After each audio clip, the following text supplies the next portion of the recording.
নমস্কার, অরিত্র অরিত্রিয়ান মোমে আপনাদের সবাইকে স্বাগত জানাই। আমি সোমা চলে এলাম নতুন আরেকটা ভিডিও নিয়ে। আর এটা বাপের বাড়ির মানে বাপের বাড়ির ওখানকারই ভিডিও, ছিলাম ওইখানেই। আর এইটা আমাদের দুর্গা মন্দির। এখন বেজেছিল ঠিক দুপুর, দুপুর নয় বিকেলের দিক, বা দুপুর বলবো না বিকেল বলবো বুঝতে পারছি না, 3টা বেজেছিল। তিনটা থেকে 3:30টার মধ্যে এইরকম সময়ে। আর এখন চলে এসেছি, ও সপরিবারে মিলে চলে এসেছি। সপরিবারে মিলে বেরালে কি হবে, আমরা সপরিবারে কোথাও যাচ্ছি না। এই যে যাচ্ছে, এই হলো আমার মা আর বাবা রিক্সার মধ্যে বসছে। বাবা আগেই নমস্কার করে নিয়েছে দুর্গা মন্দিরে। আর মা আর বাবা দুজনেই যাচ্ছে। আমি আগের ভিডিওতে বলেছিলাম যে দুজনেই মা বাবা দক্ষিণ ভারত যাচ্ছে ঘুরতে। তাদের ট্রেন আছে, আর 2-3 ঘন্টার পরেই ট্রেনটা আছে।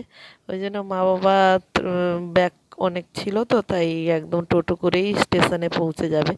তাই মা বাবা চলে গেল। সেটাই মানে চলে তো গেল, কিন্তু তার আগে যা গোছগাছ ছিল সে আর বলার নয়। এরা যাবে মানে প্রায় 2 মাস 3 মাস আগের থেকে টিকিট কাটা আছে, কিন্তু গোছগাছ কিছুই করা ছিল না। দিদি কালকে এসছে, দিদি কালকে থেকে এসেই গোছগাছ শুরু করেছে। না হলে মা শুধু সেই আমার ছেলে মেয়ের আমার জামা কাপড় কাচাতেই আজ অব্দিও মা কাচছে, কেচেছে, তারপর গেছে। এখন তোড়জোড় করে আমি আমি কিছুটা গুছিয়ে দিয়েছিলাম, না হলে দিদিই সব গুছিয়েছে। আমরা তোড়জোড় করে এই এক্ষুনিই গুছিয়ে দিলাম। কি নেবে না নেবে তাদের কোনো ঠিকঠাক নেই আগে থেকেই। আমরা হলে বেড়াতে গেলে এটা নিয়ে পরবো, ওটা পরবো, ওই জোড়া জুতো, ওই জোড়া জামা। মা বাবার কিছুই লাগে না, শুধু কয়েকটা, মা তবুও 2 4টা 5টা শাড়ি নিয়েছে যদি ধোয়ার না যায়, তার জন্য মা বেশ কয়েকটা শাড়ি নিয়েছে। বাবা সেসবের কোনো বাহার নেই। তার কয়েক মানে হাতে গোনা কয়েকটা জামা কাপড় হলেই তার বেশি হয়ে যায়, একটা জুতো হলেই তার সর্বত্র জায়গা যাওয়া হয়ে যায়। যে কাকু কাকিমা পাড়ার বোন সবাই এসে নমস্কার করছে। আমি মানে ঘুরতে যাচ্ছে, কিন্তু তার কাকু কাকিমারা সবাই এসে যেভাবে মাকে নমস্কার করছে, এ করছে, আমার মনে হচ্ছে যেন যে কিছু একটা, না এটা একটা কোনো গুরুত্বপূর্ণ ব্যাপার হয়তো, এরকমই মনে হচ্ছে। তার আগে কিন্তু আমি এক বিন্দু আমার মনে হচ্ছিল না এটা কোনো গুরুত্বপূর্ণ ব্যাপার। কিন্তু এই যে এতজন এসে যেভাবে নমস্কার করে সবাই ব্যাগপত্র মা বাবার নিয়ে গিয়ে এগিয়ে দিয়ে আসছে, এটা দেখে ভালোও লাগছে। আবার এতক্ষণ যে মনে হচ্ছিল না যে এটা কোনো চিন্তার বিষয় নয়, এটা কোনো সাধারণ ব্যাপার, বেড়াতে তো যাচ্ছে।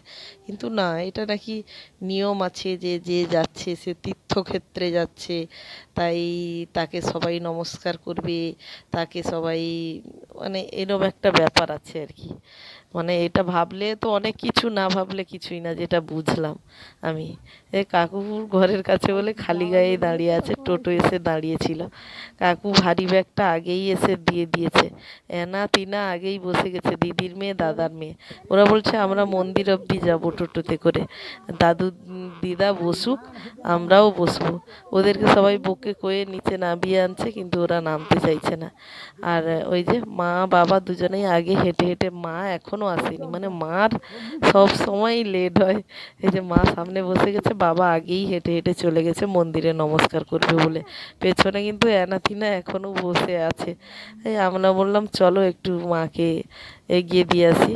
ওই জন্য আমরাও মন্দিরে চলে গিয়ে মাকে সেইখানে, মা আবার মন্দিরে নমস্কার করলো, তখন চলে গেল। এসেই এবারে বৌদি, দিদি, আমরা 3জন আর বাচ্চা কাচ্চা, এই হলো আমাদের বাড়িতে সেদিন ছিল, এই কজনই। আর দিদি তার মধ্যে সব ঝাঁটফাট দিয়ে দিয়েছিল সুন্দর করে। আর আমি স্নানের পরে বাচ্চাদের যে কটা জামা ছিল, আমি ভাবলাম এবার তো মা নেই, আমাকে তো ধুতেই হবে, যাই আমি ধুয়ে ফেলি। আর একটা ভালো জিনিস দেখাচ্ছি দেখুন, আমাদের ঘরে গরুর, এর আগে আমি কখনো এত ধবধবে সাদা বাছুর হতে দেখিনি। এবারে হয়েছে প্রায় মাসখানেক হলো, ছোট্ট বাছুর হয়েছে। ও কিন্তু পুরো ধবধবে সাদা হয়েছে। তার মায়ের গায়ের কালার দেখুন, কালো কুচকুচে, ও কিন্তু পুরো ধবধবে সাদা হয়েছে। এর আগে ওই দিকের বাছুরটা হয়েছিল, ওই যে দাঁড়িয়ে আছে, ও কিন্তু লাল টাইপের হয়েছিল। কিন্তু এইরকম দুধের মতো সাদা মানে ছিল না, এটাই হয়েছে। ওই যে কালু পেছনে শুয়ে আছে, আর এখানে কাকিমা বিড়ি বাঁধছে বসে বসে, আর বাচ্চারা তার বসে গেছে চারদিকে খেলতে। মায়েরা তো মানে ঘন্টাখানিকের মধ্যেই পৌঁছে যাবে।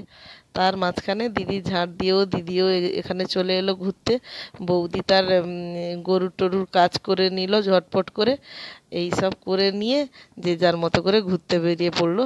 আর বৌদি তার ফোন নিয়ে দেখতে বসছে ঘরে। আর আমরা একটু বললাম পাড়া বেরিয়ে আসি। এই যে সোনাবু সাইকেলটা দেখে কি আগ্রহ, তার একটা সাইকেল কিনে দিতেই হবে। কিন্তু এই যে কিনলে আবার দুটো কিনতে হবে, নাহলে একটা কিনলে মারামারি লেগে যায় আমাদের ঘরে। সাউন্ডের প্রবলেম ভীষণই হবে। আমার মাইকটা খারাপ হয়ে গেছে, আমি এখন হেডফোনেই ভয়েস দিচ্ছি। সে অনেক ঘটনা হয়ে গেছে, পরের একটা ভিডিওতে বলবো। এখানেই শেষ করলাম ভিডিওটা আজকে।